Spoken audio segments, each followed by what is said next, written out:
હવે આગળ વાત કરીએ તો પંચમહાલની ગોધરાની મેટર્નિટી હોસ્પિટલમાંથી માનવ તસ્કરીની ઘટનાથી ચકચાર 8 શખ્સો સામે નોંધાઈ પોલીસ ફરિયાદ।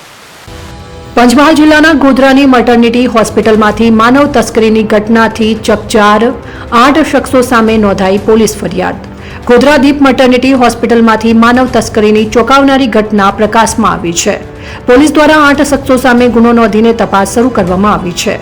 ગોધરા દીપ મેટર્નિટી હોસ્પિટલમાંથી માનવ તસ્કરીની ચોંકાવનારી ઘટના પ્રકાશમાં આવી છે। પોલીસ દ્વારા 8 શખ્સો સામે ગુનો નોંધીને તપાસ શરૂ કરવામાં આવી છે। ગોધરા દીપ મેટર્નિટી હોસ્પિટલમાં માનવ તસ્કરીને અંજામ આપવામાં આવ્યો હોવાની ગંભીર ચોંકાવનારી ઘટનાએ મેડિકલ ક્ષેત્રમાં ખળભળાટ મચાવી દીધો છે। સમગ્ર મામલે પ્રથમ વડોદરાના સાવલી પોલીસ મથકે અને તે બાદમાં 0 નંબરથી ફરિયાદ ટ્રાન્સફર થતા ગોધરા શહેર એ ડિવિઝન પોલીસ મથકે ગુનો નોંધવામાં આવ્યો છે।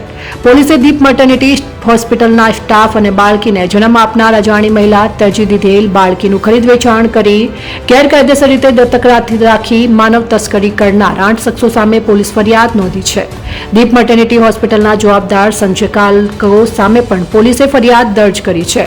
પોલીસ તપાસમાં આરોપી શખ્સોએ પૂર્વ સુનિયોજિત કાવતરું રચી દીપ મેટર્નિટી હોસ્પિટલમાં અજાણી મહિલાની પ્રસૂતિ કરાવી બાળકીનો જન્મ થતાં બાળકીની માનવ તસ્કરી કરી હતી। બાળકીને જન્મ આપનાર માતા બાળકીને ત્યજી દેતા હોસ્પિટલના સ્ટાફ દ્વારા બાળકીને ગોધરા તાલુકાના એક ગામના અન્ય ઇસમોને ગેરકાયદેસર રીતે આપી દીધી હતી।